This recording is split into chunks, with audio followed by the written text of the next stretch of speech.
ನಮಸ್ಕಾರ. ಅಧ್ಯಾಯ 69 ಮುಂದುವರಿದ ಭಾಗ. ಗುರುವಿನ ಕೆಲಸ ಬರೀ ಮಂತ್ರವನ್ನು ಶಿಷ್ಯನ ಕಿವಿಗೆ ಊದಿದರೆ ಮುಗಿದು ಹೋಗುವುದಿಲ್ಲ. ತನ್ನ ಆಧ್ಯಾತ್ಮಿಕ ಶಕ್ತಿಯನ್ನು ಶಿಷ್ಯನಿಗೆ ಧಾರೆ ಎರೆಯುವನು.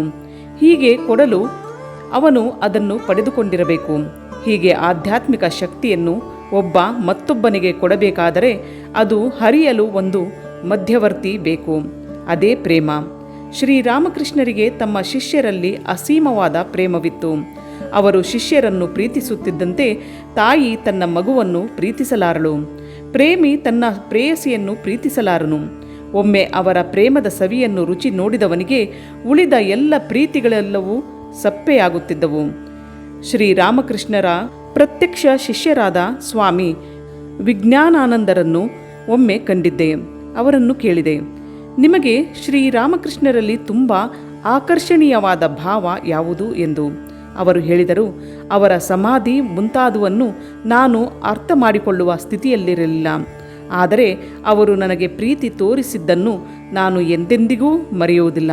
ನಾನು ಅವರನ್ನು ಪ್ರಥಮ ಬಾರಿಗೆ ಕಂಡಾಗಲೇ ಹಲವು ಜನ್ಮಗಳ ಸ್ನೇಹಿತನೋ ಎಂಬಂತೆ ನನ್ನನ್ನು ಪ್ರೀತಿಸಿದರು, ಆದರಿಸಿದರು. ನಾನು ಅವರ ಪ್ರೇಮದ ದಾಸ ಎಂದರು. ಇದರಿಂದ ಶ್ರೀರಾಮಕೃಷ್ಣರು ತಮ್ಮ ಬಳಿಗೆ ಬಂದ ಶಿಷ್ಯರನ್ನು ಎಷ್ಟರ ಮಟ್ಟಿಗೆ ಪ್ರೀತಿಸಿದರು ಎಂಬುದು ಅರ್ಥವಾಗುತ್ತದೆ. ನರೇಂದ್ರನಂತಹ ಮೇಧಾವಿಯನ್ನು ಮಾತ್ರವಲ್ಲ, ಲಟುವಿನಂತಹ ನಿರಕ್ಷರ ಕುಕ್ಷಿಯನ್ನು ಅಷ್ಟೇ ಪ್ರೀತಿಸಿದರು. ಲಟುವಿನ ಒಂದು ಚಪ್ಪಲಿ ಎಲ್ಲೋ ಕಳೆದು ಹೋದಾಗ ಬೆಳಿಗ್ಗೆ ಅಷ್ಟು ಹೊತ್ತಿಗೆ ಎದ್ದು ದಕ್ಷಿಣೇಶ್ವರದ ಗಿಡ ಮರ ಪೊದೆಗಳಲ್ಲಿ ಹುಡುಕುತ್ತಿದ್ದರು. ಶ್ರೀರಾಮಕೃಷ್ಣರು ಎಂದು ಕೇಳಿದಾಗ ಅವರ ನಿರಭಿಮಾನ, ಶಿಷ್ಯ ವಾತ್ಸಲ್ಯಗಳ ಆಳ ನಮಗೆ ತಿಳಿದು ಬರುವುದು. ಹಾಗೆಯೇ ನಾನು ಮಾಡದೇ ಇರುವ ಕೆಟ್ಟ ಕೆಲಸವೇ ಇಲ್ಲ ಎಂದು ಹೆಮ್ಮೆ ಕೊಚ್ಚಿಕೊಳ್ಳುತ್ತಿದ್ದ ಗಿರೀಶನನ್ನು ಪ್ರೀತಿಸಿದರು. ಶ್ರೀರಾಮಕೃಷ್ಣರ ಬತ್ತಳಿಕೆಯಲ್ಲಿ ಹಲವು ಮಹಾಸ್ತ್ರಗಳಿದ್ದವು. ಅದರಲ್ಲಿ ಪ್ರೀತಿ ಎಂಬುದು ತೀಕ್ಷ್ಣವಾದ ಮಹಾಸ್ತ್ರ, ಬ್ರಹ್ಮಾಸ್ತ್ರ. ಅದಕ್ಕೆ ಎಲ್ಲರೂ ವಶರಾಗುತ್ತಿದ್ದರು. ಅದು ಅಂತಹ ಸಂಮೋಹನಾಸ್ತ್ರ. ಶಿಷ್ಯರಿಗೆ ಆಧ್ಯಾತ್ಮಿಕ ಜೀವನದ ರುಚಿಯನ್ನು ತೋರಿಸುತ್ತಿದ್ದರು.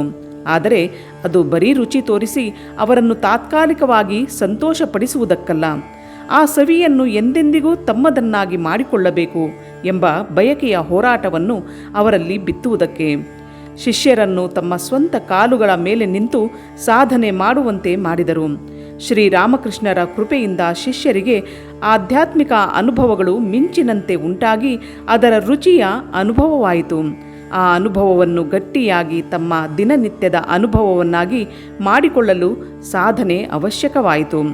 ಶ್ರೀರಾಮಕೃಷ್ಣರು ಈ ಅನುಭವಗಳ ರುಚಿ ತೋರಿಸಿದ್ದರಿಂದ ಎಷ್ಟೇ ಕಷ್ಟವಾಗಲಿ ಅದನ್ನು ಪಡೆಯಲೇಬೇಕು ಎಂಬ ದೃಢ ಸಂಕಲ್ಪ ಶಿಷ್ಯರಿಗೆ ಉಂಟಾಯಿತು. ಶ್ರೀರಾಮಕೃಷ್ಣರು ತಮ್ಮ ಶಿಷ್ಯರ ಮೇಲೆ ಯಾವುದೇ ಭಾವವನ್ನಾಗಲಿ ಇಷ್ಟವನ್ನಾಗಲಿ ಬಲಾತ್ಕಾರ ಮಾಡಿ ಹೊರಿಸುತ್ತಿರಲಿಲ್ಲ. ಅವರವರ ಭಾವವನ್ನೇ ವೃದ್ಧಿಪಡಿಸಲು ಸಾಕಷ್ಟು ಪ್ರೋತ್ಸಾಹ, ಸ್ವಾತಂತ್ರ್ಯಗಳನ್ನು ಕೊಡುತ್ತಿದ್ದರು. ತಪ್ಪು ದಾರಿಗೆ ಹೋದಾಗ ಮಾತ್ರ ಅವರನ್ನು ತಿದ್ದುತ್ತಿದ್ದರು. ಶ್ರೀರಾಮಕೃಷ್ಣರು ಶಶಿಗೆ, ನಿನಗೆ ಸಾಕಾರದಲ್ಲಿ ನಂಬಿಕೆಯೇ ನಿರಾಕಾರದಲ್ಲಿ ನಂಬಿಕೆಯೇ ಎಂದು ಕೇಳುತ್ತಾರೆ. ಅವನು, ನನಗೆ ದೇವರಿರುವುದರಲ್ಲೇ ನಂಬಿಕೆ ಇಲ್ಲ ಎನ್ನುತ್ತಾನೆ. ಆಗ ಶ್ರೀರಾಮಕೃಷ್ಣರು, ಹೌದು, ಆಧ್ಯಾತ್ಮಿಕ ಜೀವನದ ವಿಕಸನದಲ್ಲಿ ಇದೊಂದು ಮೆಟ್ಟಿಲು. ಆದರೆ ಇದೇ ಸೇರಬೇಕಾದ ಗುರಿಯಲ್ಲ. ನರೇಂದ್ರನೂ ಹೀಗೆ ಹೇಳುತ್ತಿದ್ದ. ಈಗ ದೇವರ ಹೆಸರನ್ನು ಕೇಳಿದರೆ ಕಣ್ಣೀರು ಸುರಿಸುವನು ಎಂದರು. ಆದರೆ ದೇವರಿಗೆ ನೀನು ಹೀಗೆ ಪ್ರಾರ್ಥನೆ ಮಾಡಬಹುದಲ್ಲ, ದೇವರೇ, ನೀನು ಒಂದು ವೇಳೆ ಏನಾದರೂ ಇದ್ದದ್ದೇ ಆದರೆ ನನ್ನ ಪ್ರಾರ್ಥನೆಯನ್ನು ಕೇಳು ಎಂದು ಶರತ್ನನ್ನು ಕೇಳಿದರು. ನೀನು ದೇವರ ಯಾವ ಆಕಾರದ ಮೇಲೆ ಧ್ಯಾನಿಸಬೇಕೆಂದು ಇಚ್ಛಿಸುವೆ ಎಂದು. ಅದಕ್ಕೆ ಅವನು, ನಾನು ಆಕಾರ ಗೀಕಾರದ ಮೇಲೆ ಧ್ಯಾನಿಸುವುದಕ್ಕೆ ಇಚ್ಛಿಸುವುದಿಲ್ಲ. ಎಲ್ಲ ಕಡೆ ಎಲ್ಲ ವಸ್ತುಗಳ ಹಿಂದೆ ಅವನೇ ಇರುವನು ಎಂಬುದನ್ನು ನಾನು ಅನುಭವಿಸಬೇಕು ಎನ್ನುತ್ತಾನೆ. ಅದಕ್ಕೆ ಶ್ರೀರಾಮಕೃಷ್ಣರು, ನೋಡು, ಇದು ಆಧ್ಯಾತ್ಮಿಕ ಜೀವನದಲ್ಲಿ ಕೊನೆಯ ಮೆಟ್ಟಿಲು. ಅದು ಈಗಲೇ ಹೇಗೆ ಬರುವುದು ಎನ್ನುತ್ತಾರೆ. ಕೆಳಗಿನ ಮೆಟ್ಟಿಲುಗಳ ನನಗೆ ಹಿಡಿಸುವುದೇ ಇಲ್ಲ ಎನ್ನುತ್ತಾನೆ ಶರತ್. ಶ್ರೀರಾಮಕೃಷ್ಣರು ಅವನನ್ನು ಬಲಾತ್ಕರಿಸುವುದಿಲ್ಲ, ನಿರಾಶೆಗೊಳಿಸುವುದೂ ಇಲ್ಲ. ಭಗವತಿ ನಿನ್ನ ಅಭೀಷ್ಟವನ್ನು ನೆರವೇರಿಸಲಿ ಎನ್ನುವರು. ನರೇಂದ್ರ, ರಾಖಾಲ್ ಇಬ್ಬರೂ ಮೊದಲು ಬ್ರಹ್ಮ ಸಮಾಜಕ್ಕೆ ಸೇರಿದ್ದರು. ಅವರ ಸಮಾಜದಲ್ಲಿ ನಾವು ಯಾವ ದೇವರಿಗೂ ಕೈಮುಗಿಯುವುದಿಲ್ಲ ಎಂಬ ಭಾಷೆಯನ್ನು ಕೊಡಬೇಕು. ಇವರಿಬ್ಬರು ದಕ್ಷಿಣೇಶ್ವರಕ್ಕೆ ಬಂದಾಗ ಶ್ರೀರಾಮಕೃಷ್ಣರೇ ಕಾಳಿಗೆ ನಮಸ್ಕಾರ ಮಾಡಿದ್ದನ್ನು ನೋಡಿ ಮನಸ್ಸು ತಡೆಯಲಾರದೆ ರಾಖಾಲನು ನಮಸ್ಕಾರ ಮಾಡಿಬಿಡುತ್ತಾನೆ. ನರೇಂದ್ರ ಇದನ್ನು ನೋಡಿ ಅವನೊಡನೆ ಮಾತನಾಡುವುದನ್ನೇ ನಿಲ್ಲಿಸಿಬಿಡುತ್ತಾನೆ. ಶ್ರೀರಾಮಕೃಷ್ಣರಿಗೆ ಇದು ಗೊತ್ತಾಯಿತು. ಕಾರಣ ಕೇಳಿದರು ನರೇಂದ್ರನನ್ನು. ಅವನು ಹೇಳಿದ. ಆಗ ಶ್ರೀರಾಮಕೃಷ್ಣರು, ನೋಡಯ್ಯ, ನೀನೇ ಹೇಳುವುದು ದೇವರು ಸರ್ವಾಂತರ್ಯಾಮಿ ಎಂದು. ಅವನು ಎಲ್ಲ ಕಡೆ ಇದ್ದರೆ ಆ ವಿಗ್ರಹದಲ್ಲಿ ಏಕೆ ಇರಬಾರದು ಎಂದರು. ಶ್ರೀರಾಮಕೃಷ್ಣರು ಯಾವ ವಿಚಾರ ಲಹರಿಯನ್ನು ಕುಂಠಿತಗೊಳಿಸುತ್ತಿರಲಿಲ್ಲ. ಚೆನ್ನಾಗಿ ವಿಮರ್ಶಿಸಿ ನಿಮಗೆ ತೃಪ್ತಿಯಾದರೆ ಅನಂತರ ಸ್ವೀಕರಿಸಿ ಎನ್ನುತ್ತಿದ್ದರು. ಅವರೇ ಒಮ್ಮೆ ಭಗವತಿಗೆ ಈ ರೀತಿ ಪ್ರಾರ್ಥಿಸಿದರು. ತಾಯಿ, ನನ್ನ ಅನುಭವಗಳನ್ನು ಅನುಮಾನಿಸುವ ಶಿಷ್ಯರನ್ನು ನನ್ನ ಬಳಿಗೆ ಕಳಿಸು ಎಂದು. ಆಗಲೇ ಅನುಭವ ನಿಜವಾಗಿದ್ದರೆ ನಿಲ್ಲುವುದು, ಭ್ರಾಂತಿಯಾಗಿದ್ದರೆ ಹಾರಿ ಹೋಗುವುದು. ಅವರು ತಮ್ಮ ಅನುಭವಗಳಲ್ಲಿ ಏನಾದರೂ ಜೊಳ್ಳು ಇದ್ದರೆ ಅದನ್ನು ಆಚೆಗೆ ಎಸೆಯಲು ಸಿದ್ಧರಿದ್ದರು. ಭಗವತಿ ಇವರ ಪ್ರಾರ್ಥನೆಯಂತೆ ನರೇಂದ್ರನನ್ನು ಕಳುಹಿಸಿದಳು. ಅವನು ಹೆಜ್ಜೆ ಹೆಜ್ಜೆಗೆ ಅವರ ದೈವಿಕ ಅನುಭವಗಳನ್ನು ಹೀಯಾಳಿಸತೊಡಗಿದ. ಈ ಅನುಭವಗಳೆಲ್ಲ ನರೆಗಳ ಉದ್ರೇಕದಿಂದ ಆಗಿರಬಹುದು ಎಂದ. ತಾಯಿ ನನಗೆ ಹಾಗೆ ಹೇಳುತ್ತಾಳೆ ಎಂದು ಶ್ರೀರಾಮಕೃಷ್ಣರು ಹೇಳಿದಾಗ ನರೇಂದ್ರ, ತಾಯಿ ಹೇಳುತ್ತಾಳೋ ನಿಮ್ಮ ಭ್ರಮೆ ಹೇಳುತ್ತದೋ ಯಾರಿಗೆ ಗೊತ್ತು ಎಂದ. ಎಲ್ಲ ಬ್ರಹ್ಮ ಎಂಬುವ ಅದ್ವೈತಾನುಭವವನ್ನು ಮೂದಲಿಸತೊಡಗಿದ. ಶ್ರೀರಾಮಕೃಷ್ಣರಿಗೆ ತನ್ನ ಮೇಲಿರುವ ತೀವ್ರ ಆಸಕ್ತಿಯನ್ನು ನೋಡಿ ಭರತ ಜಿಂಕೆಯಲ್ಲಿ ಆಸಕ್ತನಾಗಿ ಅನಂತರ ಅವನೇ ಜಿಂಕೆಯಾಗಿ ಹುಟ್ಟಿದ. ನೀವು ಕೂಡ ಒಬ್ಬ ಕಾಯಸ್ಥ ಹುಡುಗನಾಗಿ ಹುಟ್ಟುತ್ತೀರಿ ಎಂದ. ಶ್ರೀರಾಮಕೃಷ್ಣರು ಹೊರಗೆ ಹೋಗಿದ್ದಾಗ ಅವರ ಹಾಸಿಗೆ ಕೆಳಗೆ ರೂಪಾಯಿ ಬಚ್ಚಿಟ್ಟ. ಅವರು ಹಾಸಿಗೆಯ ಮೇಲೆ ಕುಳಿತಾಗ ಚೇಳು ಕುಟುಕಿದಂತಾಯಿತು ಅವರಿಗೆ. ಹಾಸಿಗೆಯನ್ನು ಕೊಡವಿ ನೋಡಿದಾಗ ರೂಪಾಯಿ ಬೀಳುತ್ತದೆ. ನರೇಂದ್ರನೇ ಈ ಕೆಲಸ ಮಾಡಿರುವುದೆಂದು ತಿಳಿದ ಶ್ರೀರಾಮಕೃಷ್ಣರು ಅವನ ಮೇಲೆ ಸಿಟ್ಟಾಗಲಿಲ್ಲ. ನಾನು ಹೇಳುವುದನ್ನೆಲ್ಲ ನನ್ನಲ್ಲಿ ಮೊದಲು ಇದೆಯೇ ಎಂದು ಪರೀಕ್ಷೆ ಮಾಡಿ ತೆಗೆದುಕೋ. ಅಂಗಡಿಯ ಶೆಟ್ಟಿ ಹೇಗೆ ಗಿರಾಕಿಗಳು ಕೊಟ್ಟ ಹಣವನ್ನು ಅದು ಸಾಚಾ ನಾಣ್ಯವೋ ಖೋಟ ನಾಣ್ಯವೋ ಎಂದು ಪರೀಕ್ಷಿಸಿ ತೆಗೆದುಕೊಳ್ಳುವನೋ ಹಾಗೆ ಎಂದು ಹೇಳುತ್ತಿದ್ದರು. ನರೇಂದ್ರ ಹೇಗೆ ಶ್ರೀರಾಮಕೃಷ್ಣರ ಮೇಲೆ ಕಾಂಚನ ಪ್ರಯೋಗ ನಡೆಸಿದನೋ ಹಾಗೆ ಯೋಗೀಂದ್ರನೆಂಬುವನು ಕಾಮಿನಿಯ ವಿಷಯದಲ್ಲಿ ಅವರಿಗೇನಾದರೂ ಆಸಕ್ತಿ ಇದೆಯೇನೋ ಎಂದು ಪರೀಕ್ಷಿಸಲು ಒಂದು ರಾತ್ರಿ ದಕ್ಷಿಣೇಶ್ವರದಲ್ಲೇ ಇದ್ದು ಬಿಟ್ಟನು. ಅರ್ಧರಾತ್ರಿ ಸಮಯದಲ್ಲಿ ಶ್ರೀರಾಮಕೃಷ್ಣರು ಎದ್ದು ಹೊರಗೆ ಹೋದಾಗ ಯೋಗೀಂದ್ರ ಅವರನ್ನು ಹಿಂಬಾಲಿಸಿದನು. ಅವರೇನಾದರೂ ಶಾರದಾದೇವಿಯವರ ಕೋಣೆ ಕಡೆಗೆ ಹೋಗುತ್ತಾರೇನೋ ನೋಡೋಣ ಎಂದು. ಸ್ವಲ್ಪ ಹೊತ್ತಿನ ಮೇಲೆ ಶ್ರೀರಾಮಕೃಷ್ಣರು ಶಾರದಾದೇವಿಯವರ ಕೋಣೆಯ ಕಡೆ ಇಣುಕಿಯೂ ನೋಡದೆ ಹಿಂದಿರುಗಿ ಬರುತ್ತಿದ್ದಾಗ ದಾರಿಯ ಮಧ್ಯದಲ್ಲಿ ಯೋಗೀಂದ್ರ ನಿಂತಿರುವುದನ್ನು ಕಂಡರು. ಏತಕ್ಕೆ ಇಲ್ಲಿ ನಿಂತಿರುವಿ ಎಂದು ಅವನನ್ನು ಕೇಳಿದರು. ಯೋಗೀಂದ್ರ ಏನೂ ಉತ್ತರ ಕೊಡದೆ ನಾಚಿ ತಲೆ ತಗ್ಗಿಸಿದ. ಇನ್ನು ಮೇಲೆ ನಿಮ್ಮಲ್ಲಿ ನನಗೆ ಅನುಮಾನ ಬರದಂತೆ ಆಶೀರ್ವದಿಸಿ ಎಂದನು. ಆಗ ಶ್ರೀರಾಮಕೃಷ್ಣರು, ನೋಡು, ಸಾಧುವನ್ನು ಹಗಲು ಪರೀಕ್ಷೆ ಮಾಡಿದರೆ ಸಾಲದು, ರಾತ್ರಿಯೂ ಪರೀಕ್ಷೆ ಮಾಡಬೇಕು ಎಂದರು. ನಿರಂಜನ ಎಂಬ ಶಿಷ್ಯ ಬಹಳ ಉಗ್ರ ಸ್ವಭಾವದವನು. ಒಂದು ಸಲ ಅವನು ದೋಣಿಯಲ್ಲಿ ದಕ್ಷಿಣೇಶ್ವರಕ್ಕೆ ಬರುತ್ತಿದ್ದ. ದೋಣಿಯಲ್ಲಿದ್ದವರು ಶ್ರೀರಾಮಕೃಷ್ಣರನ್ನು ನಿಂದಿಸತೊಡಗಿದರು. ನಿರಂಜನ ಕೂಡಲೇ ಎದ್ದು ದೋಣಿಯಲ್ಲಿ ಒಂದು ಮೂಲೆಗೆ ನಿಂತು ಅದನ್ನು ತನ್ನ ಭಾರವನ್ನೆಲ್ಲ ಬಿಟ್ಟು ಅಲ್ಲಾಡಿಸುತ್ತಾ, ನೀವು ಹಾಗೆ ಅವರನ್ನು ನಿಂದಿಸುತ್ತಿದ್ದರೆ ಈ ದೋಣಿ ಮುಳುಗಿಸಿ ನಿಮ್ಮನ್ನೆಲ್ಲ ನೀರು ಪಾಲು ಮಾಡುತ್ತೇನೆ ಎಂದು ಆರ್ಭಟಿಸಿದ. ದೋಣಿಯಲ್ಲಿದ್ದವರಿಗೆ ಅಂಜಿಕೆಯಾಗಿ ಸುಮ್ಮನಾದರು. ನಡೆದ ಸಮಾಚಾರವನ್ನು ದಕ್ಷಿಣೇಶ್ವರಕ್ಕೆ ಬಂದಾಗ ಶ್ರೀರಾಮಕೃಷ್ಣರಿಗೆ ತಿಳಿಸಿದ. ಆಗ ಶ್ರೀರಾಮಕೃಷ್ಣರು, ನೋಡಿದೆಯಾ, ಕೋಪದ ಭರದಲ್ಲಿ ನೀನು ಎಂತಹ ಪಾಪಕೃತ್ಯವನ್ನು ಮಾಡುತ್ತಿದ್ದೆ. ಕೋಪ ಮನುಷ್ಯನ ಪರಮಶತ್ರು. ಅವರು ನಿಂದಿಸಿದರೆ ನನಗೇನಾಗುವುದು ಎಂದರು. ಇಲ್ಲಿ ನಿರಂಜನ ಬಹಳ ಕೋಪಿಷ್ಠನಾದುದರಿಂದ ಅವನ ಕೋಪವನ್ನು ತಗ್ಗಿಸಲು ಹೀಗೆ ಹೇಳಿದರು. ಆದರೆ ಎಲ್ಲರಿಗೂ ಒಂದೇ ಉಪದೇಶವನ್ನು ಕೊಡುತ್ತಿರಲಿಲ್ಲ. ಯೋಗೀಂದ್ರನು ಬಹಳ ಮೃದು ಸ್ವಭಾವದವನು. ಬರೀ ಮೃದು ಸ್ವಭಾವವೇ ಅಲ್ಲ, ಸ್ವಲ್ಪ ಅಂಜುಕುಳಿತನವೂ ಇತ್ತು. ಅವನು ಒಮ್ಮೆ ದಕ್ಷಿಣೇಶ್ವರಕ್ಕೆ ಬರುತ್ತಿದ್ದಾಗ ಸಹಯಾತ್ರಿಕರು ಶ್ರೀರಾಮಕೃಷ್ಣರನ್ನು ಹೀಯಾಳಿಸುತ್ತಿದ್ದರು. ಇವನು ಕೇಳಿಸಿಕೊಂಡು ಸುಮ್ಮನೆ ಬಂದ. ಎಲ್ಲಿ ಏನಾದರೂ ಉತ್ತರ ಕೊಟ್ಟರೆ ದೊಡ್ಡ ಗಲಾಟೆಯಾಗಿ ಬಿಡುವುದೋ ಎಂದು ಹೆದರಿ ಈ ವಿಷಯ ಗೊತ್ತಾದಾಗ ಶ್ರೀರಾಮಕೃಷ್ಣರು ಅವನ ಅಂಜಗುಳಿತನವನ್ನು ಹೋಗಲಾಡಿಸಲು, ಗುರು ನಿಂದೆ ಮಾಡುತ್ತಿದ್ದರೆ ನೀನು ಸುಮ್ಮನೆ ಕೇಳಿಸಿಕೊಂಡೆಯಾ?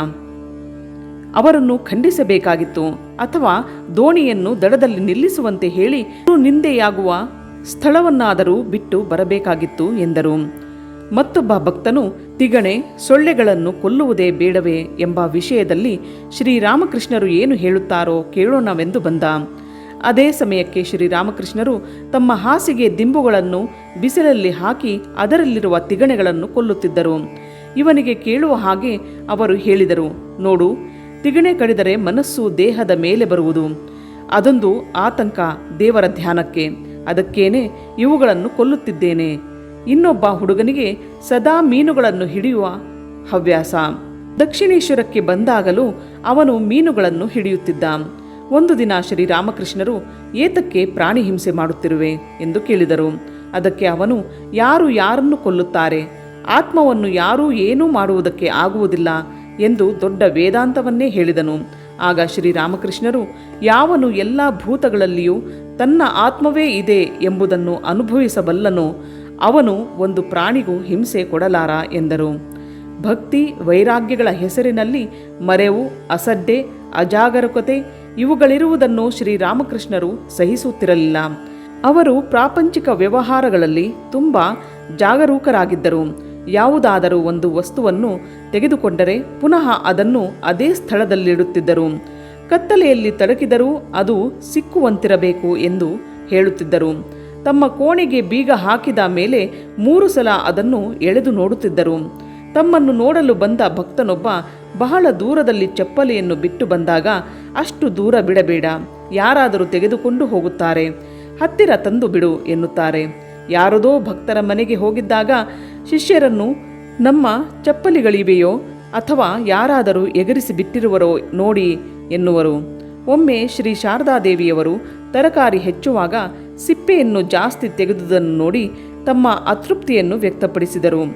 ಅವರು ಯಾವ ಸಮಯದಲ್ಲಿ ಬೇಕಾದರೂ ಈ ಬಾಹ್ಯ ಜಗತ್ತನ್ನು ಮರೆತು ಸಮಾಧಿಗೆ ಹೋಗುತ್ತಿದ್ದರು. ವ್ಯವಹಾರ ಭೂಮಿಕೆಯಲ್ಲಿರುವಾಗ ಅವರಷ್ಟು ಚತುರರು ಯಾರೂ ಇರಲಿಲ್ಲ. ಒಂದು ಸಲ ಕಾವಲಿಯನ್ನು ತರಲು ಯೋಗೀಂದ್ರನನ್ನು ಪೇಟೆಗೆ ಕಳುಹಿಸಿದರು. ಅವನು ಪೇಟೆಯಿಂದ ಒಂದು ಬಿರುಕು ಬಿಟ್ಟಿರುವ ಕಾವಲಿಯನ್ನು ತಂದನು. ಅದನ್ನು ನೋಡಿ, ದೇವರ ಮೇಲೆ ನಿನಗೆ ಭಕ್ತಿ ಬಂದಿದೆ ಎಂದರೆ ಅಂಗಡಿಯವನು ಏನು ಕೊಟ್ಟರೆ ಅದನ್ನು ತರುವುದೇ ಎಂದರು. ಒಂದು ಅಂಗಡಿಯಲ್ಲಿ ಕೊಳ್ಳುವುದಕ್ಕೆ ಮುಂಚೆ ಬೇರೆ ಅಂಗಡಿಗಳಲ್ಲಿ ಅದರ ಬೆಲೆ ವಿಚಾರಿಸಿಕೊಳ್ಳಬೇಕು. ಆ ವಸ್ತುವನ್ನು ತೆಗೆದುಕೊಳ್ಳುವ ಮೊದಲು ಚೆನ್ನಾಗಿ ಪರೀಕ್ಷಿಸಬೇಕು. ಕೆಲವು ಸಾಮಾನನ್ನು ಕೊಂಡರೆ ಕೊಸರು ಕೊಡುತ್ತಾರೆ, ಅದನ್ನು ವಸೂಲಿ ಮಾಡಿಕೊಂಡು ಬರಬೇಕು ಎಂದರು. ಮರೆಯುವ ಸ್ವಭಾವವನ್ನಂತೂ ಅವರು ಖಂಡಿಸದೆ ಬಿಡುತ್ತಿರಲಿಲ್ಲ. ಅದೊಂದು ಜಾಡ್ಯವೇ ಹೊರತು ವೈರಾಗ್ಯದ ಲಕ್ಷಣವಲ್ಲ. ಅದರಿಂದ ಪಾರಾಗಬೇಕು ಎನ್ನುತ್ತಿದ್ದರು. ಅವರು ಒಬ್ಬ ಮನುಷ್ಯನ ಮುಖ ನೋಡಿಯೇ ಅವನ ಗುಣವನ್ನು ಊಹಿಸುತ್ತಿದ್ದರು. ಒಂದು ಸಲ ಕೆಲವು ಹುಡುಗರು ವನಭೋಜನ ಮಾಡಲು ಕಲ್ಕತ್ತೆಯಿಂದ ದಕ್ಷಿಣೇಶ್ವರಕ್ಕೆ ಬಂದರು. ಅವರಿಗೆ ಹಣ್ಣನ್ನು ಕತ್ತರಿಸಲು ಒಂದು ಚಾಕು ಬೇಕಾಗಿತ್ತು. ಅವರಲ್ಲಿ ಒಬ್ಬ ಬಂದು ಶ್ರೀರಾಮಕೃಷ್ಣರನ್ನು ಸ್ವಲ್ಪ ಚಾಕು ಕೊಡಿ ಎಂದು ಕೇಳಿದ. ಎದುರಿಗೆ ಚಾಕು ಇದ್ದರೂ ಶ್ರೀರಾಮಕೃಷ್ಣರು ಅವನ ಮುಖವನ್ನು ನೋಡಿ ಕೊಡುವುದಕ್ಕೆ ಆಗುವುದಿಲ್ಲ ಎಂದರು. ಎದುರಿಗೆ ಇದ್ದ ಶಿಷ್ಯನಿಗೆ ಶ್ರೀರಾಮಕೃಷ್ಣರ ಈ ನಡತೆ ಆಶ್ಚರ್ಯವನ್ನುಂಟು ಮಾಡಿತು. ಆ ಹುಡುಗ ಭಂಡನಂತೆ ಒತ್ತಾಯ ಮಾಡಿದಾಗ ಶ್ರೀರಾಮಕೃಷ್ಣರು, ನಿಮ್ಮ ಕೆಲಸ ಮುಗಿದ ಮೇಲೆ ಚಾಕುವನ್ನು ಹಿಂತಿರುಗಿ ಕೊಡಬೇಕು ಎಂದು ಹೇಳಿಕೊಟ್ಟರು. ಆ ಹುಡುಗ ಮತ್ತೆ ತಂದು ಕೊಡಲೇ ಇಲ್ಲ. ಶ್ರೀರಾಮಕೃಷ್ಣರು ಹತ್ತಿರವಿದ್ದ ಶಿಷ್ಯನಿಗೆ, ನೋಡು, ಅವನು ಚಾಕು ಕೊಡಲೇ ಇಲ್ಲ, ಸ್ವಲ್ಪ ಹೋಗಿ ಅವನನ್ನು ನೋಡು ಎಂದರು. ಆ ಶಿಷ್ಯ ಅಲ್ಲಿ ಹೋಗಿ ನೋಡಿದಾಗ ಆ ಹುಡುಗರ ತಂಡ ಅಲ್ಲಿರಲಿಲ್ಲ. ಆಗ ಶ್ರೀರಾಮಕೃಷ್ಣರು ಹೇಳಿದರು, ಆ ಹುಡುಗನ ಮುಖ ನೋಡುವಾಗಲೇ ನನಗೆ ಗೊತ್ತಾಯಿತು, ಅವನು ಚಾಕುವನ್ನು ಹಿಂದಕ್ಕೆ ಕೊಡಲು ಮರೆಯುವನು ಎಂದು. ಆದರೂ ಅವನು ಭಂಡನಾಗಿ ಕಾಡಿದ್ದರಿಂದ ಕೊಟ್ಟೆ. ಹೋಗಿ ನೋಡು, ಅಲ್ಲಿ ಅವರು ಹಣ್ಣಿನ ಸಿಪ್ಪೆಯನ್ನು ಬಿಟ್ಟಿರುತ್ತಾರಲ್ಲ, ಅದರಲ್ಲಿ ಹುಡುಕು, ಬಹುಶಃ ಅದು ಅಲ್ಲಿರಬಹುದು ಎಂದರು. ಶಿಷ್ಯ ಅಲ್ಲಿ ಹೋಗಿ ನೋಡಿದಾಗ ಚಾಕು ಅಲ್ಲಿ ಇತ್ತು. ಅದನ್ನು ತರುತ್ತಾ ಶಿಷ್ಯ ಮನಸ್ಸಿನಲ್ಲಿ, ಶ್ರೀರಾಮಕೃಷ್ಣರು ಎಷ್ಟು ಬೇಗ ಆ ಹುಡುಗನ ಸ್ವಭಾವವನ್ನು ಗುರುತಿಸಿದರು ಎಂದು ಆಶ್ಚರ್ಯಪಟ್ಟ. ಪವಾಡಗಳ ಮೇಲೆ ಮನಸ್ಸನ್ನು ಸ್ವಲ್ಪವೂ ಹಾಕಿಕೊಡದೆಂದು ಶ್ರೀರಾಮಕೃಷ್ಣರು ಶಿಷ್ಯರಿಗೆ ಎಚ್ಚರಿಸುತ್ತಿದ್ದರು. ಪವಾಡವೆಂದರೆ ಸಿದ್ಧಿಗಳು ಅಥವಾ ಅದ್ಭುತಗಳು ಒಂದು ನಿಯಮದ ಮೇಲೆ ಆಗುವುದು, ಮತ್ತೊಂದು ನಿಯಮಕ್ಕೆ ಅಧೀನವಾಗಿ ಸಾಧ್ಯವಾಗುವಂತಹುದು. ಈ ಸಿದ್ಧಿಗಳಲ್ಲಿ ಆಸಕ್ತರಾದರೆ ದೇವರ ಕಡೆ ಹೋಗುವುದಕ್ಕೆ ಬಿಡದೆ ಜನರಿಂದ ಕೀರ್ತಿ, ಹಣ ಇವುಗಳನ್ನು ಗಳಿಸುವುದರಲ್ಲಿ ನಿರತರಾಗುವಂತೆ ಮಾಡುತ್ತದೆ. ಒಬ್ಬ 12 ವರ್ಷ ತಪಸ್ಸು ಮಾಡಿ ನೀರಿನ ಮೇಲೆ ನಡೆಯುವ ಶಕ್ತಿಯನ್ನು ಪಡೆದುಕೊಂಡನು. ಒಂದು ಸಲ ಋಷಿಗಳೊಬ್ಬರು ನದಿ ದಾಟಿದ ದೋಣಿಗೆ ಕಾಯುತ್ತಿದ್ದರು. ಈತ ಅವರೆದುರಿಗೆ ನೀರಿನ ಮೇಲೆ ನಡೆಯುತ್ತಾ ನದಿ ದಾಟಿದ. ಋಷಿಗಳು, ನಿನಗೆ ಈ ವಿದ್ಯೆ ಹೇಗೆ ಬಂತು ಎಂದು ಅವರನ್ನು ಕೇಳಿದರು. ಅವನು ಹೆಮ್ಮೆಯಿಂದ 12 ವರ್ಷ ತಪಸ್ಸು ಮಾಡಿ ನಾನು ಇದನ್ನು ಪಡೆದೆ ಎಂದ. ಆಗ ಆ ಋಷಿಗಳು ಅವನನ್ನು ಛೀಮಾರಿ ಮಾಡಿದರು. ಅರ್ಧ ಆಣೆ ಕೊಟ್ಟರೆ ದೋಣಿಯವನು ನದಿಯನ್ನು ದಾಟಿಸುವಾಗ ನೀನು ಅದಕ್ಕಾಗಿ 12 ವರ್ಷದ ತಪಸ್ಸನ್ನು ಏತಕ್ಕೆ ವ್ಯರ್ಥ ಮಾಡಿದೆ ಎಂದರು. ಮನುಷ್ಯನಿಗೆ ಏನಾದರೂ ಅಸ್ವಾಭಾವಿಕವಾದುದು ಬೇಕು. ಅದನ್ನು ಕಂಡರೆ ಮರುಳಾಗಿ ಬಾಯಿ ಬಿಡುತ್ತಾನೆ. ಇದಕ್ಕೆ ಶ್ರೀರಾಮಕೃಷ್ಣರು ಒಂದು ದೃಷ್ಟಾಂತ ಕೊಡುತ್ತಾರೆ. ಒಂದು ಸಲ ಗುರುಗಳೊಬ್ಬರು ಶಿಷ್ಯರೊಡನೆ ಒಂದೂರಿನ ಮಾರ್ಗವಾಗಿ ಹೋಗುತ್ತಿದ್ದರು. ಅಲ್ಲಿ ಅವತ್ತು ಸಂತೆ. ಒಂದು ಕಡೆ ಡೇರೆಯಲ್ಲಿ ಏನೋ ಆಟ ನಡೆದಿತ್ತು. ಜನ ಕಿಕ್ಕಿರಿದಿದ್ದರು. ಒಂದಾಣೆ ಟಿಕೀಟು ಬೇರೆ ಅದರೊಳಗೆ ಹೋಗಲು. ಏನು ಸಮಾಚಾರ ಎಂದು ವಿಚಾರಿಸಿದಾಗ ಯಾರೋ ಹೇಳಿದರು, ಒಬ್ಬ ಮನುಷ್ಯ ಕತ್ತೆಯಂತೆ ಕಿರುಚುತ್ತಾನೆ, ಅದಕ್ಕಾಗಿ ಎಂದ. ಆಗ ಗುರುಗಳು ಶಿಷ್ಯರಿಗೆ ಹೇಳುತ್ತಾರೆ, ನೋಡಿ, ಮನುಷ್ಯ ಕತ್ತೆಯಂತೆ ಕಿರುಚುತ್ತಾನೆ ಎಂದರೆ ಅದನ್ನು ಕೇಳಲು ನೂಕುನುಗ್ಗಲು. ಒಂದು ಕತ್ತೆಯೇ ಕತ್ತೆಯಂತೆ ಕಿರುಚಿದರೆ ಯಾರೂ ಅದನ್ನು ಗಮನಿಸುವುದಿಲ್ಲ. ಒಬ್ಬ ಸಾಧು ತನ್ನ ಕರ್ತವ್ಯಗಳಾದ ಸಾಧನೆ ಭಜನಾದಿಗಳನ್ನು ಮಾಡುವುದು ಬಿಟ್ಟು ರೋಗ ಗುಣ ಮಾಡುವುದು, ಮಾಯಾಮಂತ್ರ ಮಾಡುವುದನ್ನು ಕಲಿತರೆ ಅವನನ್ನು ನೋಡುವುದಕ್ಕೆ ಜನರು ತಂಡವಾಗಿ ಬರುತ್ತಾರೆ. ಆದರೆ ಬರೀ ಒಬ್ಬ ಯೋಗ್ಯ ಸಾಧುವಿದ್ದರೆ ಯಾರೂ ಅವನನ್ನು ಗಮನಿಸುವುದಿಲ್ಲ. ಗುರುಗಳ ಉಪದೇಶದಲ್ಲಿ ಯಾವುದು ಮುಖ್ಯ, ಯಾವುದು ಗೌಣ ಎಂಬುದನ್ನು ಗ್ರಹಿಸಬೇಕು. ಅನೇಕ ವೇಳೆ ನಾವು ತಿರುಳನ್ನು ಬಿಟ್ಟು ಕರಟವನ್ನು ಹಿಡಿದುಕೊಳ್ಳುತ್ತೇವೆ. ಬ್ರಹ್ಮಚಾರಿ ಹಾವಿಗೆ ಯಾರನ್ನು ಕಚ್ಚಿ ಪ್ರಾಣ ತೆಗೆಯಬೇಡ ಎಂದು ಹೇಳಿದನೇ ಹೊರತು ಹಾವು ತನ್ನ ಪ್ರಾಣ ರಕ್ಷಣೆಗಾಗಿ ಬುಸುಕುಟ್ಟಿ ಹೆದರಿಸಲೂ ಬೇಡ ಎಂದೇನೂ ಉಪದೇಶಿಸಲಿಲ್ಲ. ಗುರುಗಳೊಬ್ಬರು ಮೂರ್ಖ ಶಿಷ್ಯನಿಗೆ ಎಲ್ಲ ಬ್ರಹ್ಮ ಎಂದು ಉಪದೇಶಿಸಿದರು. ಎದುರಿಗೆ ಬರುತ್ತಿದ್ದ ಮದಗಜವು ಬ್ರಹ್ಮ ಎಂದು ತಿಳಿದ ಆ ಮೂರ್ಖ ಶಿಷ್ಯ ಆನೆಯಿಂದ ಎತ್ತಿ ಬಿಸಾಡಲ್ಪಟ್ಟ. ಎಲ್ಲ ಬ್ರಹ್ಮವೇ ನಿಜ. ಆನೆ ಹೇಗೆ ಬ್ರಹ್ಮವೋ ಅದರ ಮೇಲೆ ಕುಳಿತ ಮಾವಟಿಗನೂ ಬ್ರಹ್ಮನೇ. ಅವನು ದಾರಿ ಬಿಡು ಎಂದಾಗ ಅದನ್ನು ಶಿಷ್ಯ ಕೇಳಬೇಕಾಗಿತ್ತು. ಎಲ್ಲರಲ್ಲಿಯೂ ನಾರಾಯಣನೇ ಇದ್ದಾನೆ ನಿಜ, ಆದರೆ ಅವನ ಉಪಾಧಿಗಳು ಬೇರೆ ಬೇರೆ. ನೀನು ವ್ಯಾಘ್ರ ನಾರಾಯಣನ ಹತ್ತಿರ ಜೋಪಾನವಾಗಿರಬೇಕು, ಚೋರ ನಾರಾಯಣನ ಹತ್ತಿರ ಹುಷಾರಾಗಿರಬೇಕು ಎನ್ನುತ್ತಿದ್ದರು. ಜೀವನದಲ್ಲಿ ದೊಡ್ಡ ದೊಡ್ಡ ತತ್ವಗಳನ್ನು ತಿಳಿದುಕೊಂಡಿರುವುದಲ್ಲ ನಮ್ಮನ್ನು ರಕ್ಷಿಸುವುದು. ಏನನ್ನು ಜೀವನದಲ್ಲಿ ಅರಗಿಸಿಕೊಂಡಿದ್ದೇವೋ ಅವು ಮಾತ್ರ ನಮ್ಮವು. ಮಿಕ್ಕಿರುವುದೆಲ್ಲ ಪರೀಕ್ಷಾ ಸಮಯ ಬಂದಾಗ ನಮ್ಮನ್ನು ಬಿಟ್ಟು ಓಡುವವು. ಇದನ್ನು ನಿರ್ದೇಶಿಸಲು ಶ್ರೀರಾಮಕೃಷ್ಣರು ಒಂದು ಪ್ರಸಂಗವನ್ನು ಹೇಳುತ್ತಾರೆ. ಒಬ್ಬ ಪಂಡಿತ ದೋಣಿಯಲ್ಲಿ ಗಂಗಾ ನದಿ ದಾಟುತ್ತಿದ್ದ. ಅವನೊಬ್ಬನೇ ಇದ್ದ. ಕೂತು ಬೇಜಾರಾಯಿತು. ದೋಣಿಯವನೊಂದಿಗೆ ಮಾತನಾಡಲು ಪ್ರಾರಂಭ ಮಾಡಿದ. ಏನಯ್ಯ, ನೀನು ಬರೀ ದೋಣಿ ನಡೆಸುವುದರಲ್ಲೇ ಕಾಲ ಕಳೆದೆಯೋ ಅಥವಾ ಏನಾದರೂ ನ್ಯಾಯ ಗೀಯ ಓದಿದೆಯೋ ಎಂದು ಕೇಳಿದ. ನಾವಿಕ, ಇಲ್ಲ ಸ್ವಾಮಿ ಎಂದ. ಜೀವನದ ಕಾಲು ಭಾಗ ಹಾಳಾಯಿತು ಎಂದ ಪಂಡಿತ. ನಿನಗೇನಾದರೂ ವ್ಯಾಕರಣ ಗೊತ್ತೋ ಎಂದು ಕೇಳಿದ. ಇಲ್ಲ ಸ್ವಾಮಿ ಎಂದ ಆ ದೋಣಿಯವ. ನಿನ್ನ ಜೀವನದ ಅರ್ಧ ಹಾಳಾಯಿತು ಎಂದ ಪಂಡಿತ. ಮತ್ತೆ ನಿನಗೇನಾದರೂ ಸಾಹಿತ್ಯವಾದರೂ ಸ್ವಲ್ಪ ಗೊತ್ತಿದೆಯೇ ಎಂದ. ದೋಣಿಯವ ಇಲ್ಲ ಎಂದ. ನಿನ್ನ ಜೀವನದ ಮುಕ್ಕಾಲು ಪಾಲು ವ್ಯರ್ಥವಾಯಿತು ಎಂದ ಪಂಡಿತ. ಅಷ್ಟು ಹೊತ್ತಿಗೆ ದೊಡ್ಡ ಬಿರುಗಾಳಿ ಎದ್ದಿತು. ದೋಣಿ ಮುಳುಗಲು ಪ್ರಾರಂಭವಾಯಿತು. ಆಗ ದೋಣಿಯವನು ಪಂಡಿತರನ್ನು ಕೇಳುತ್ತಾನೆ, ಸ್ವಾಮಿ, ನಿಮಗೇನಾದರೂ ಈಜಲು ಗೊತ್ತಿದೆಯೇ ಎಂದು. ಪಂಡಿತ ಇಲ್ಲ ಎಂದಾಗ ನಿಮ್ಮ ಜೀವನ ಪೂರ್ಣ ಹಾಳಾಯಿತು ಎಂದ ಆ ನಾವಿಕ. ದೊಡ್ಡ ದೊಡ್ಡ ವೇದಾಂತದ ಮಾತುಗಳನ್ನು ಇತರರಿಗೆ ಹೇಳುತ್ತೇವೆ. ನಮಗೆ ಅದರಲ್ಲಿ ಶ್ರದ್ಧೆ ಇರುವುದಿಲ್ಲ. ಅದಕ್ಕೆ ಒಂದು ನಿದರ್ಶನ ಕೊಡುತ್ತಾರೆ. ಹಾಲು ಮಾರುವ ಮುಗ್ಧ ಸ್ತ್ರೀಯೊಬ್ಬಳು ಒಬ್ಬ ಪಂಡಿತನ ಮನೆಗೆ ಹಾಲನ್ನು ತಂದು ಕೊಡುತ್ತಿದ್ದಳು. ದಾರಿಯಲ್ಲಿ ಅವಳು ಒಂದು ನದಿ ದಾಟಬೇಕಾಗಿತ್ತು. ಹಿಂದಿನ ದಿನ ಜೋರಾಗಿ ಮಳೆ ಬಂದಿದ್ದರಿಂದ ನದಿಯಲ್ಲಿ ತುಂಬ ನೀರಿತ್ತು. ಅವಳು ದೋಣಿಗಾಗಿ ಕಾಯಬೇಕಾಯಿತು. ಹಾಲು ಮಾರುವುದು ತಡವಾಯಿತು. ಕಾರಣ ಕೇಳಿದ ಪಂಡಿತ.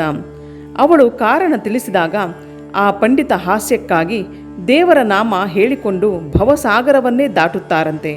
ನೀನು ಮಾರುದ್ದ ನದಿ ದಾಟುವುದಕ್ಕೆ ಆಗಲಿಲ್ಲವೋ ಎಂದ. ಆ ಹೆಂಗಸು ಇದನ್ನು ಸಂಪೂರ್ಣವಾಗಿ ನಂಬಿದಳು. ಮಾರನೇ ದಿನ ಹಿಂದಿನ ದಿನಕ್ಕಿಂತ ಜೋರಾಗಿ ಮಳೆ ಬಂದಿದ್ದರೂ ಕಾಲಕ್ಕೆ ಸರಿಯಾಗಿ ಹಾಲನ್ನು ತಂದುಕೊಟ್ಟಳು. ಪಂಡಿತರು ಕೇಳಿದರು, ಇವತ್ತೇನು ನಿನಗೆ ದೋಣಿ ಬೇಗ ಸಿಕ್ಕಿತೋ ಎಂದು. ಆಕೆ, ಇಲ್ಲ ಸ್ವಾಮಿ, ನೀವು ಹೇಳಿದಂತೆ ನಾನು ದೇವರ ಹೆಸರನ್ನು ಹೇಳಿಕೊಂಡು ನದಿಯ ಮೇಲೆ ನಡೆದುಕೊಂಡು ಬಂದೆ ಎಂದಳು. ಪಂಡಿತನಿಗೆ ಅವಳ ಮಾತಿನಲ್ಲಿ ನಂಬಿಕೆಯೇ ಬರಲಿಲ್ಲ. ನನಗೆ ತೋರಿಸು ಅದನ್ನು ಎಂದನು. ಅವಳೊಡನೆ ನದಿ ತೀರಕ್ಕೆ ಹೋದ. ಅವಳು ದೇವರ ಹೆಸರು ಹೇಳುತ್ತಾ ಸರಾಗವಾಗಿ ನೀರಿನ ಮೇಲೆ ನಡೆದು ಹೋದಳು. ಪಂಡಿತನಿಗೆ ಆಗಲೇ ಗೊತ್ತಾಗಿದ್ದು ದೇವರ ನಾಮ ಮನುಷ್ಯನನ್ನು ತೇಲಿಸುವುದು ಎಂದು. ಇವನು ತಾನೂ ಪರೀಕ್ಷಿಸೋಣವೆಂದು ನೀರಿಗೆ ಇಳಿದ. ಪಂಚೆ ಒದ್ದೆಯಾಗದಿರಲಿ ಎಂದು ಮೇಲಕ್ಕೆ ಎತ್ತಿದ. ಸ್ವಲ್ಪ ಸ್ವಲ್ಪ ಮುಂದೆ ಹೋಗುತ್ತಾ ಹೋಗುತ್ತಾ ಪಂಚೆಯನ್ನು ಮೇಲಕ್ಕೆ ಎತ್ತುತ್ತಾನೆ. ಆದರೂ ಅವನು ಆಳಕ್ಕೆ ಮುಳುಗುತ್ತಾನೆ. ಹಾಲಿನವಳು ಹಿಂದೆ ತಿರುಗಿ ನೋಡಿದಳು. ಪಂಡಿತ ಬಾಯಲ್ಲಿ ದೇವರ ಹೆಸರನ್ನು ಹೇಳುತ್ತಾನೆ, ಕೈಯಲ್ಲಿ ಪಂಚೆ ಮೇಲೆತ್ತುತ್ತಾನೆ. ಆಗ ಆ ಹೆಂಗಸು ನಕ್ಕು ಹೇಳುತ್ತಾಳೆ, ದೇವರ ಹೆಸರನ್ನು ಹೇಳಿ ಪಂಚೆಯನ್ನು ಮೇಲಕ್ಕೆತ್ತಿದ್ದರೆ ಹೇಗೆ ಸಾಧ್ಯ? ನಿಮಗೆ ನೀವು ಹೇಳುವ ಮಾತಿನಲ್ಲಿ ನಂಬಿಕೆ ಇಲ್ಲವಲ್ಲ ಎಂದು. ಶ್ರೀರಾಮಕೃಷ್ಣರು ಮನೋದೌರ್ಬಲ್ಯದೊಂದಿಗೆ ಹೋರಾಡುವುದಕ್ಕೆ ಒಂದು ಸುಲಭವಾದ ಮಾರ್ಗವನ್ನು ಹೇಳಿಕೊಡುತ್ತಾರೆ. ಅದೇ ದೌರ್ಬಲ್ಯಗಳನ್ನು ದೇವರ ಕಡೆಗೆ ತಿರುಗಿಸುವುದು. ಗಿರೀಶ ಕುಡಿಯುತ್ತಿದ್ದ ಎಷ್ಟು ಪ್ರಯತ್ನ ಮಾಡಿದರೂ ಬಿಡುವುದಕ್ಕೆ ಆಗಲಿಲ್ಲ. ಶ್ರೀರಾಮಕೃಷ್ಣರು, ನೀನು ಅದನ್ನು ಭಗವತಿಗೆ ಅರ್ಪಿಸಿ ಕುಡಿ ಎಂದರು. ಕ್ರಮೇಣ ಮನಸ್ಸು ಅರ್ಪಿಸುವ ವಸ್ತುವಿನಿಂದ ಅರ್ಪಿಸಿದ ದೇವರ ಕಡೆಗೆ ವಾಲುವುದು. ಮತ್ತೊಬ್ಬ ವೇಶ್ಯೆಯ ಮನೆಗೆ ಹೋಗುತ್ತಿದ್ದ.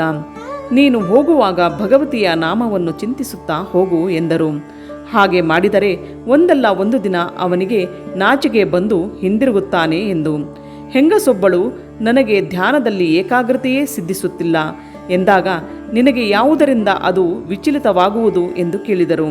ನನ್ನ ಅಣ್ಣನ ಮಗು ನನಗೆ ಪ್ರಾಣಕ್ಕಿಂತ ಪ್ರಿಯ, ಅದೇ ನನಗೆ ಅಡ್ಡಿಯಾಗುತ್ತಿದೆ ಏಕಾಗ್ರತೆಗೆ ಎಂದಾಗ ಶ್ರೀರಾಮಕೃಷ್ಣರು, ಆ ಮಗುವನ್ನೇ ನೀನು ಕೃಷ್ಣನೆಂದು ಭಾವಿಸು ಎಂದರು.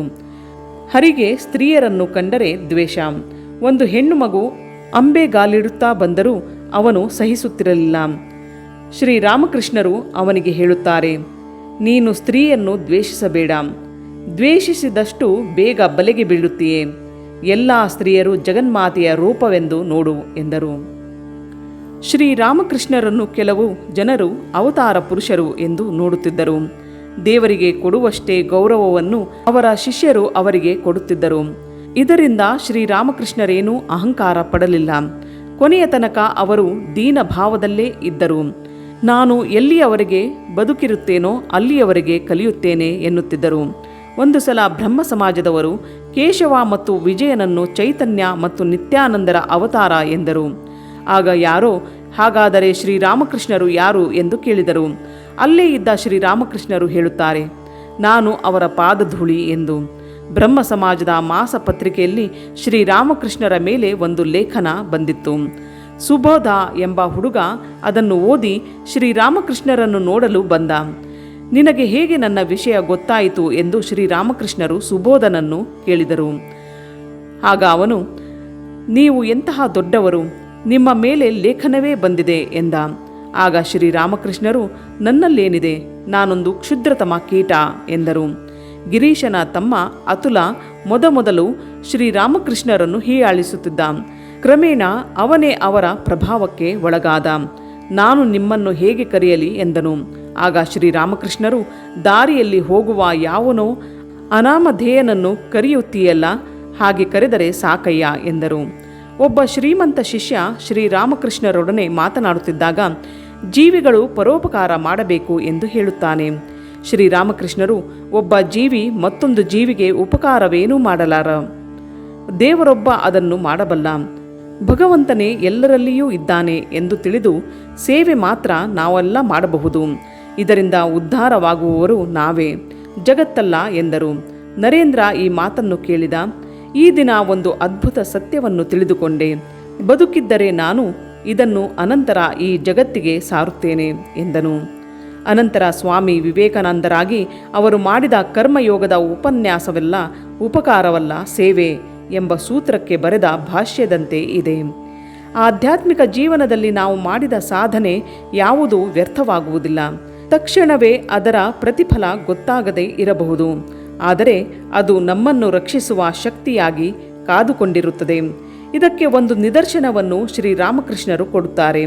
ಒಬ್ಬ ಶಾಕ್ತ ಸಂಪ್ರದಾಯದ ಭಕ್ತ ಸ್ಮಶಾನದಲ್ಲಿ ಶವದ ಮೇಲೆ ಕುಳಿತುಕೊಂಡು ಸಾಧನೆ ಮಾಡುತ್ತಿದ್ದ. ಪ್ರಯಾಣಿಕನೊಬ್ಬ ಆ ದಾರಿಯಲ್ಲಿ ಹೋಗುತ್ತಿದ್ದ. ಅಷ್ಟರಲ್ಲೇ ಅಲ್ಲಿಗೆ ಒಂದು ಹುಲಿ ಬಂತು. ಅದರಿಂದ ಪಾರಾಗಲು ಪ್ರಯಾಣಿಕ ಒಂದು ಮರ ಹತ್ತಿ ಕುಳಿತ. ಹುಲಿ ಶವದ ಮೇಲೆ ಕುಳಿತು ಸಾಧನೆ ಮಾಡುತ್ತಿದ್ದವನನ್ನು ಕೊಂದು ಹಾಕಿತು. ಅದು ಹೋದ ಮೇಲೆ ಪ್ರಯಾಣಿಕ ಮರದಿಂದ ಕೆಳಗಿಳಿದು ನೋಡಿದ. ದೇವ ಪೂಜೆಗೆ ಎಲ್ಲ ಸಾಮಗ್ರಿ ಅಣಿಯಾಗಿದೆ, ಸ್ವಲ್ಪ ಪೂಜೆ ಮಾಡಿ ಹೋಗೋಣ ಎಂದು ಕುಳಿತು ಸ್ವಲ್ಪ ಧ್ಯಾನ ಮಾಡಿದ್ದೇ ತಡ ದೇವಿ ಪ್ರತ್ಯಕ್ಷಳಾಗಿ ನಿನಗೇನು ಬೇಕು ಎಂದು ಕೇಳಿದಳು. ಇವನಿಗೆ ಆಶ್ಚರ್ಯವಾಯಿತು. ತಾಯಿ, ನೀನು ಕೃಪೆ ಮಾಡುವ ರೀತಿಯನ್ನು ನಾನು ತಿಳಿದುಕೊಳ್ಳಲಾರೆ. ನನ್ನ ಎದುರಿಗೆ ಯಾರೋ ಭಕ್ತ ನಿನ್ನನ್ನು ಒಲಿಸಿಕೊಳ್ಳಬೇಕೆಂದು ಎಷ್ಟೊಂದು ತೊಂದರೆ ತೆಗೆದುಕೊಂಡ. ಆದರೆ ಅವನನ್ನು ಹುಲಿ ನುಂಗಿ ಹೋಯಿತು.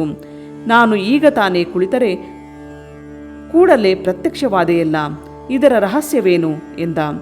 ಅದಕ್ಕೆ ತಾಯಿ ಹೇಳಿದಳು, ನೀನು ಹಿಂದೆ ಬೇಕಾದಷ್ಟು ಸಾಧನೆ ಮಾಡಿದ್ದೆ, ಇನ್ನು ಎಲ್ಲೋ ಸ್ವಲ್ಪ ಉಳಿದಿತ್ತು, ಈಗ ಅದು ಪೂರ್ಣವಾಯಿತು, ಅದಕ್ಕಾಗಿ ಬಂದೆ. ನಮಗೆ ಆಧ್ಯಾತ್ಮಿಕ ಜೀವನದಲ್ಲಿ ಯಾವಾಗಲೂ ಒಂದು ಭರವಸೆ ಇರಬೇಕು. ನಾನು ಗೆಲ್ಲುತ್ತೇನೆ, ಗುರಿ ಮುಟ್ಟುತ್ತೇನೆ, ಭಗವಂತನಲ್ಲಿ ಸಂಪೂರ್ಣ ಶರಣಾಗತನಾಗಿರುವುದರಿಂದ ಅವನು ನನ್ನನ್ನು ನಡು ನೀರಿನಲ್ಲಿ ಕೈ ಬಿಡುವುದಿಲ್ಲ ಎಂಬ ದೃಢ ನಂಬಿಕೆಯ ಧ್ರುವತಾರೆ ಸದಾ ಮಿನುಗುತ್ತಿರಬೇಕು ಸಾಧಕನ ಮುಂದೆ. ಯಾವಾಗ ಇಂತಹ ನಂಬಿಕೆ ಶ್ರದ್ಧೆಗಳು ಅವನಲ್ಲಿದೆಯೋ ಅವನು ಆಗ ಎಂತಹ ಸಮಸ್ಯೆಯನ್ನಾದರೂ ಬಿಡಿಸಿಕೊಳ್ಳಬಲ್ಲ, ಎಂತಹ ಆತಂಕವನ್ನಾದರೂ ಎದುರಿಸಬಲ್ಲ. ಇದನ್ನು ವಿವರಿಸಲು ಶ್ರೀರಾಮಕೃಷ್ಣರು ಒಂದು ಕತೆ ಹೇಳುತ್ತಿದ್ದರು. ಒಂದು ಪಕ್ಷಿ ಸಮುದ್ರ ತೀರದಲ್ಲಿ ಒಂದು ಮರದ ಮೇಲೆ ವಾಸ ಮಾಡಿಕೊಂಡಿತ್ತು. ಅದು ಸಮುದ್ರದ ಉಬ್ಬರ ಏರಿಳಿತಗಳಿಗೆ ಆಗಾಗ್ಗೆ ಒಳಪಡುತ್ತಿತ್ತು. ಪ್ರತಿ ಸಲ ಅದು ಮೊಟ್ಟೆ ಇಟ್ಟಾಗಲೂ ಸಮುದ್ರ ಉಬ್ಬಿ ಬಂದು ಅದರ ಮೊಟ್ಟೆಗಳನ್ನು ಕೊಚ್ಚಿಕೊಂಡು ಹೋಗಿಬಿಡುತ್ತಿತ್ತು. ಆ ಪಕ್ಷಿಗೆ ಒಂದು ಸಲ ತುಂಬ ಕೋಪ ಬಂದು, ಈ ಸಮುದ್ರ ಇರುವುದರಿಂದಲೇ ಅಲ್ಲವೇ ನನಗೆ ಈ ತೊಂದರೆ, ಇದನ್ನು ಬೇರೆ ಕಡೆ ರವಾನಿಸಿದರೆ ಆಗ ನನ್ನ ಮೊಟ್ಟೆಗಳು ಸುರಕ್ಷಿತವಾಗಿರುವವು ಎಂದು ತನ್ನ ಪುಟ್ಟ ಕೊಕ್ಕಿನಿಂದ ಸಮುದ್ರದ ನೀರನ್ನು ಸ್ವಲ್ಪ ಸ್ವಲ್ಪವಾಗಿ ಕುಡಿದು ಅದನ್ನು ಬೇರೆ ಕಡೆ ಹಾರಿ ಹೋಗಿ ಉಗುಳುತ್ತಿತ್ತು. ಹಕ್ಕಿಯ ಈ ಕೆಲಸವನ್ನು ಒಂದು ದಿನ ನಾರದರು ನೋಡಿದರು. ಏನು ಮಾಡುತ್ತಿರುವೆ ಹಕ್ಕಿ ಎಂದು ಕೇಳಿದರು. ಈ ಸಮುದ್ರವನ್ನು ಬೇರೆ ಕಡೆಗೆ ಸಾಗಿಸುತ್ತಿರುವೆ ಎಂದಿತು. ಇದು ಯಾವ ಯುಗಕ್ಕೆ ಆದೀತು ಎಂದು ಕೇಳಿದರು. ಎಷ್ಟಾದರೂ ಯುಗಗಳಾಗಲಿ ಆತ್ಮ ಅನಂತ. ಈ ಸಮುದ್ರ ಇಷ್ಟು ದೊಡ್ಡದಾಗಿದ್ದರೂ ಶಾಂತ. ಒಂದಲ್ಲ ಒಂದು ದಿನ ನಾನು ಈ ಪ್ರಯತ್ನದಲ್ಲಿ ಜಯಶೀಲನಾಗಿಯೇ ತೀರುತ್ತೇನೆ ಎಂದು ಹೇಳಿತು. ನಾರದರಿಗೆ ಈ ಮಾತನ್ನು ಕೇಳಿ ಅದರ ಶ್ರದ್ಧೆ, ವಿಶ್ವಾಸ, ನಂಬಿಕೆ, ಭರವಸೆಗಳನ್ನು ನೋಡಿ ಸಂತೋಷವಾಯಿತು. ಅವರು ವರುಣ ದೇವನನ್ನು ಕರೆಸಿ ಆ ಪಕ್ಷಿಯ ಮೊಟ್ಟೆಗಳನ್ನು ಹಿಂದಿರುಗಿ ಕೊಡುವಂತೆ ಹೇಳಿದರು. ಹಿಂದಿನಿಂದ ಬಂದ ಸಂಸ್ಕಾರಗಳ ಮೊತ್ತವನ್ನು ನಾನು ಹಿಂದೆ ಜಯಿಸಲು ಸಾಧ್ಯವಿಲ್ಲದಿರಬಹುದು, ಆದರೆ ನಾನು ಇದಕ್ಕಾಗಿ ಹೋರಾಡುತ್ತೇನೆ, ಎಷ್ಟು ಜನ್ಮಗಳಾದರೂ ಬಿಡುವುದಿಲ್ಲ ಎಂಬ ಛಲವಿರಬೇಕು. ಈ ಪುರುಷ ಪ್ರಯತ್ನವಿದ್ದರೆ ಭಗವಂತನ ಕೈ ನಮಗೆ ಸಹಾಯ ಮಾಡುವುದಕ್ಕೆ ಸದಾ ಸಿದ್ಧವಿರುತ್ತದೆ. ಶ್ರೀರಾಮಕೃಷ್ಣರು ಆಧ್ಯಾತ್ಮಿಕ ಜೀವನದಲ್ಲಿ ಭಗವತ್ ಶರಣಾಗತಿ ಮತ್ತು ಸ್ವಪ್ರಯತ್ನ ಎರಡೂ ಸಂಗಮವಾಗಬೇಕು. ನಾವು ಗುರಿ ಸೇರಬೇಕಾದರೆ ಭಗವಂತನ ಕೃಪೆ ಎಂಬ ತಂಗಾಳಿ ಯಾವಾಗಲೂ ಬೀಸುತ್ತಿದೆ. ಆದರೆ ನಾವು ಸ್ವಪ್ರಯತ್ನದ ಧ್ವಜವನ್ನು ಹರಡಿದರೆ ಮಾತ್ರ ನಾವು ಭವಸಾಗರವನ್ನು ದಾಟಲು ಅದರಿಂದ ಪ್ರಯೋಜನವನ್ನು ಪಡೆಯಬಹುದು ಎಂದು ಹೇಳುತ್ತಿದ್ದರು. ಅಧ್ಯಾಯ 69 ಮುಗಿಯಿತು. ಇಲ್ಲಿಗೆ ಶ್ರೀರಾಮಕೃಷ್ಣ ಪರಮಹಂಸ ಕಥೆಯು ಮುಗಿಯಿತು.